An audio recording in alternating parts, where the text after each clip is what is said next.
think villains in general provide better, more epic romances because they're allowed to go to extremes. They're allowed to put their love over the greater good. They're allowed to be selfish.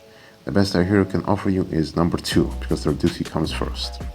I mean, yeah, most superhero stories, that's true. Villains, though. Villains will burn down the world for a last kiss goodbye. I mean, honestly, yeah, I mean, he, I think it's just she, has a good point.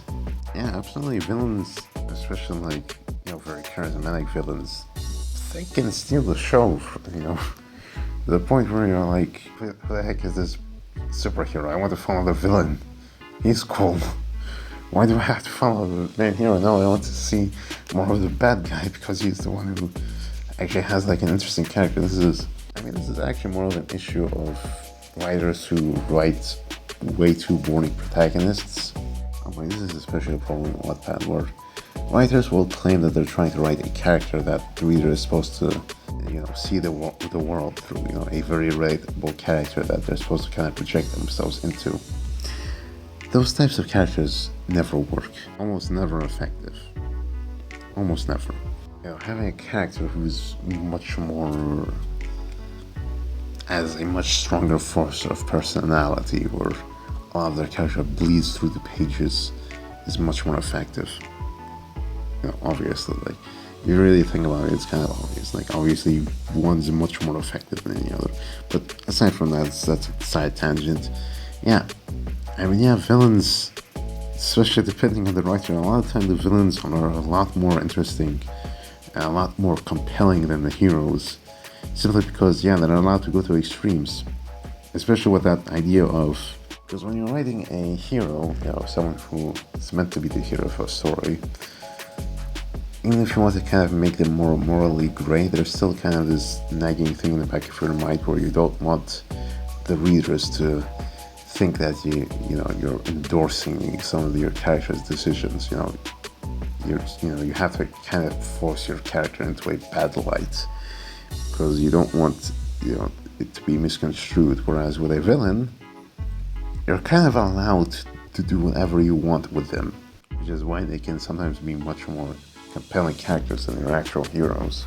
Why someone like the Joker, is someone who is so compelling versus the Batman, which the Batman, depending on the writer and the movie and the comic book or whatever, can absolutely be a very compelling character. But there's something about the Joker that just makes him so iconic that his own movie ended up being a wild success. Heroes suck. What are you talking about? Heroes make the story. No, villains make the story by causing the problems. Heroes just die in the end. They wreck themselves over the bad things that happen, the people they couldn't save. Villains say screw that, they keep living the way they want to. Nothing to ruin themselves over.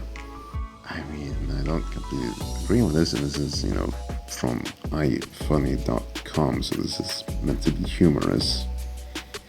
Or maybe it's supposed to be character dialogue, I don't know.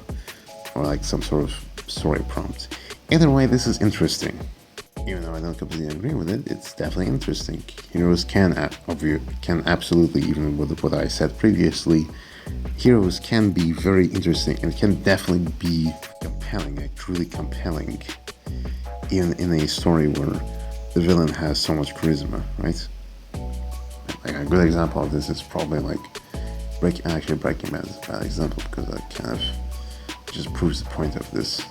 It's definitely an interesting perspective. And it kind of, again, goes back to that whole idea of, with villains, you have way, way more freedom. Actually, a good example is Eisenhorn from Warhammer 40k, because in Warhammer 40k, there aren't any heroes, right? That's a universe where everyone's a villain. Everyone's evil. It's not so much that everyone's evil, but so much that everyone serves an evil cause. It's maybe a better way of putting it.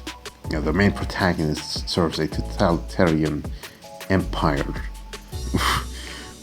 right? An empire of just bloodshed and just endless war. And we follow a character who is supposed to be like this super cop with way too much power, who serves in the interests of that messed up empire.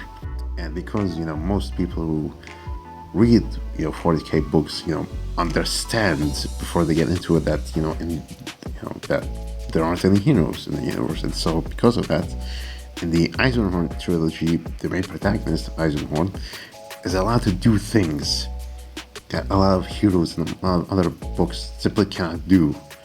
Like, there's literally one moment I remember very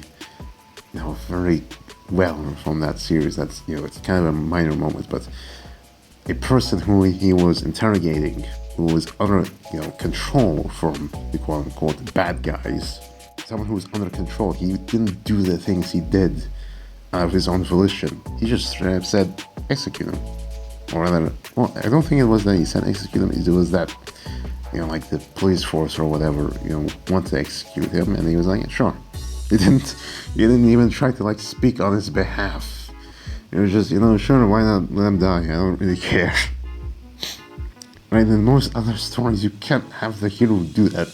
Even if it's a grim, dark story with a Ray moral character, you can't need, you need to have, previous justifications for why they're like that. But the Warhammer 40K universe, you don't really need justifications for having your main heroes, quote unquote, doing terrible things, because it's for Warhammer 40K.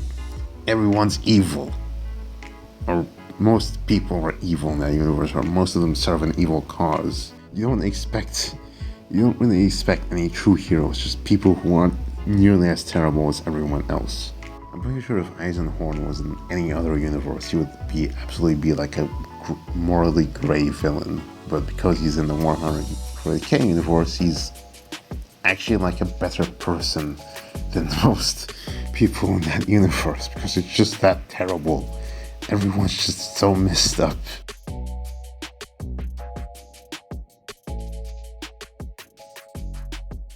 I've read a sentence length, and I create music. Music, the writing sings, it has a pleasant rhythm, a lilt, a harmony.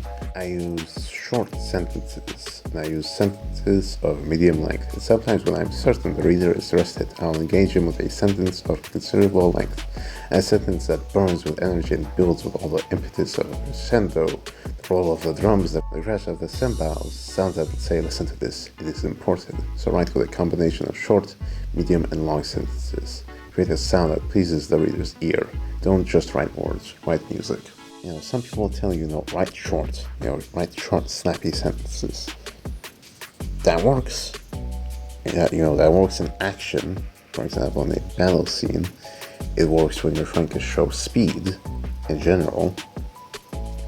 But when it's supposed to be something a little more calm and kind of drawn out, and especially a slow motion moment where you really want to dig deep into the details, you kind of need a big sentence to really make that effective. A short sentence simply isn't going to make that work. So many times I've read books, and this is especially a problem with Wattpad books, where it's either one or the two. It's either the sentences are way too short, right? They're just way too short, and there's barely any impact behind them, or they're way too long, and it becomes a bore. It's usually the former, the latter is more rare, but yeah, it's definitely an issue where, one of the things you just have to learn, writing is like music. It varies scene to scene. Sometimes a short sentence works, but sometimes you need to write something more elaborate and something that really, digs into the reader's mind, and really draws their attention, where it's focus on this. This is important. You need to have all of your mind processes focused on this, because this is an important moment that all of your brain power should be focused on. But yeah, a very useful demonstration of the importance of sentence length, indeed, from Gary Provost. Yeah, I think that's right.